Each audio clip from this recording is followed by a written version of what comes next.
Oh my god, this always happens. I forget I've made a coffee when I'm doing these chatty sections and it ends up going to waste. Okay, Censor. I had a good time reading this one and I still don't think it's one of my favorites really. I think I'm going to give this one a 6.5 out of 10. I do think I might have preferred it over Tomie. I think Tomie went on a little bit too long for my liking, whereas I think the length of this one was a lot more perfect and it didn't outstay its welcome in a way. I don't know, again, please don't hate me for saying that. So in this one, we have a girl called Kyoko. She finds this village that's at the base of a mountain, and there is some kind of like volcanic hair that's, you know, floating through the air, except it's not quite volcanic hair because it doesn't quite line up with the properties of it. So Kyoko herself theorizes that it is angel hair. Yeah, angel hair.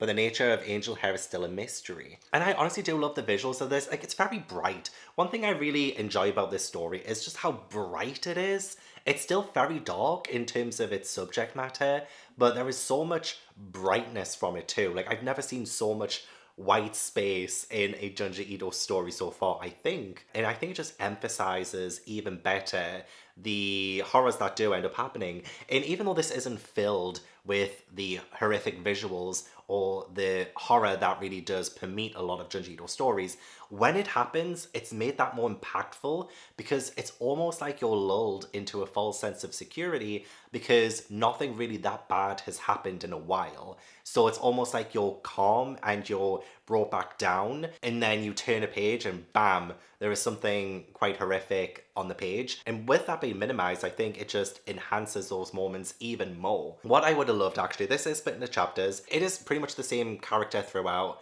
and there is a journalist who comes into it in chapter 2 who pursues Kyoko and like how she's changed. Like there is that running thread, but just with like say Tomie, the chapters do change locations, they change like other side characters, they change the kind of plot that's happening in that chapter, so it is still very episodic, which makes sense because I do believe a lot of Junji Ito stories are serialized in magazines, so you do have that episodic format. And I like that format because I grew up on 90s iconic television shows like Charmed and Buffy, and they would have an episodic format too. Speaking of, I do have a live show tonight with my patrons. If you'd like to join my Patreon, we are doing a Charmed Witch Along, which we started a few weeks ago. So we're just watching 3 episodes of Charmed every Thursday, and it's like my favorite show ever. So it's so nice to rewatch it with everyone.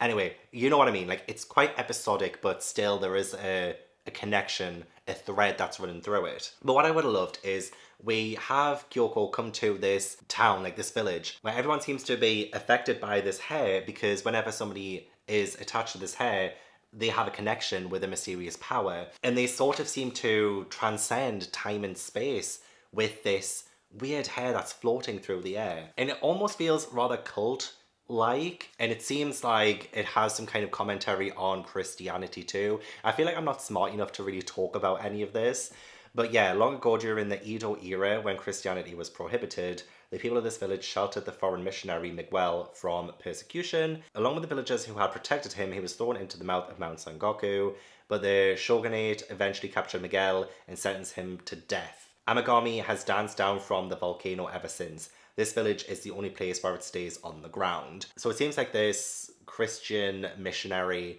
was killed in this volcano, and ever since this mysterious hairs come out of it, and this hair does seem to have strange, bizarre effects on people. So it kind of touches into that idea of cosmic horror, but not so much to the obviousness of Remina, because this felt a lot more subtle in a way. Like it felt more human.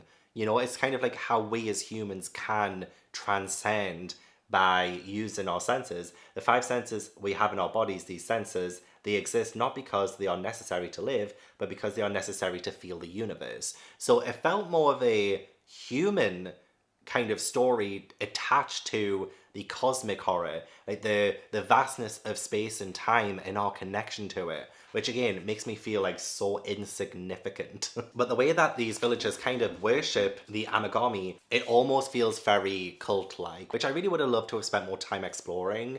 But yeah, again, I can't fault Junji Ito's artistry in this. Just absolutely breathtaking. And the idea of Lord Miguel being this really nasty looking creature. I mean, they don't think it's Lord Miguel, but like, what is it? It's like some kind of alien type disgusting horror. We don't really see it a lot. There's a volcanic eruption, the village perishes, and I think it's like 60 years later or something, and Kyoko comes out of this kind of shell of hair that melts, and her hair is just beautiful and amazing. It reminds me a little bit of that Tomie story of hair that changed the person who had it. But yeah, the hair that's on her, the angel hair, I guess, changes her so completely. And yeah, there is a journalist who's brought into it. He follows her to a village where there is this sort of, well, weird cloud brain thing above everything, and this Illuminati looking tent with a cult, and they're trying to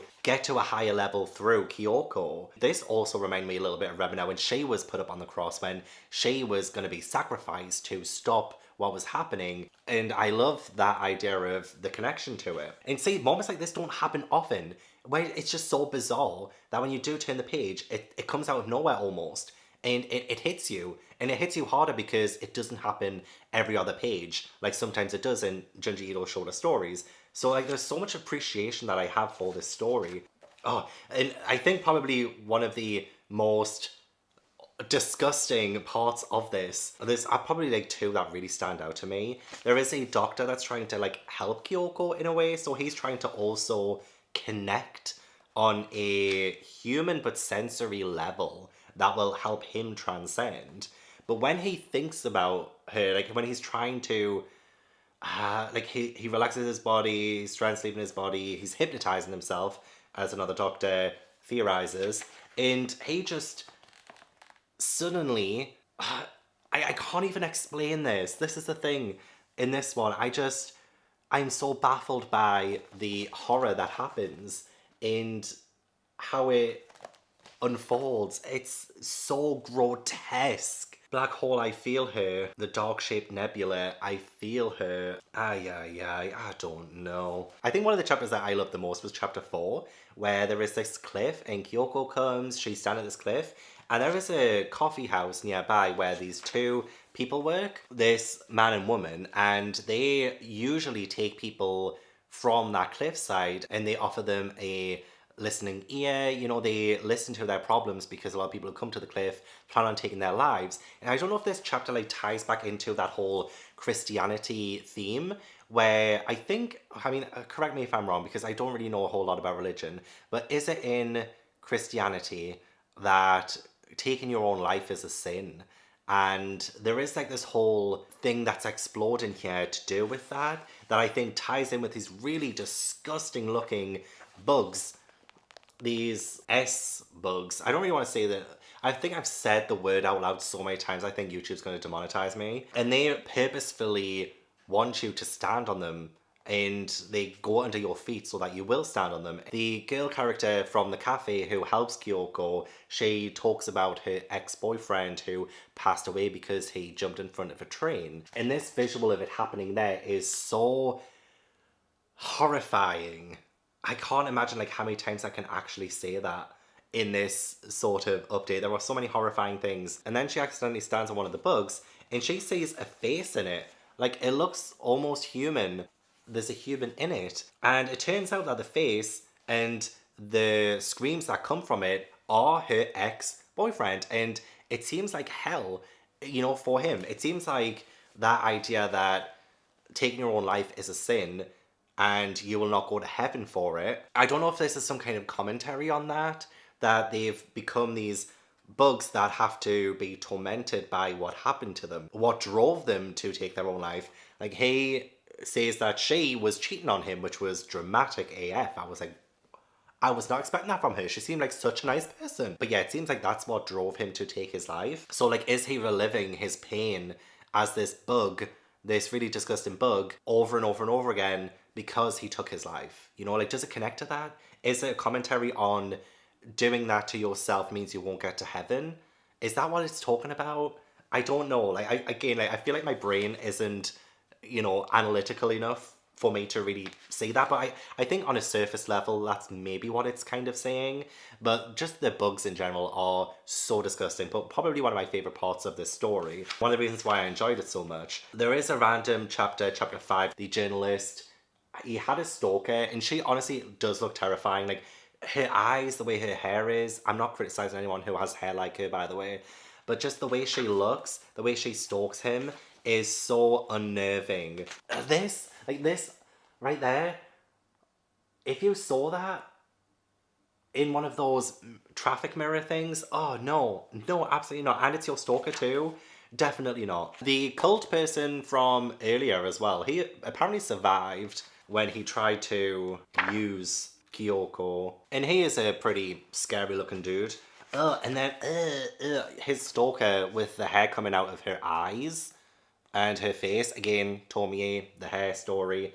Disgusting. This that really got under my skin too at the end when all of these people are tied up to crosses and they're going to be kicked into the volcano. I thought that was really scary. Oh, again, like I love the fact that he keeps it for a page turn so that you don't see this coming when you turn the page and then it just like hits you out of nowhere. Absolutely disgusting. I can't even really explain the ending, to be honest. It does just leave so many things open-ended, and there is that whole circular kind of motion to the story too, that these things will be repeated and keep happening, and there's nothing more horrifying than that, is there? So yeah, I gave this one 6.5. There was so much I enjoyed about it. Not one of my favorites still. I don't think it's one of my favorites.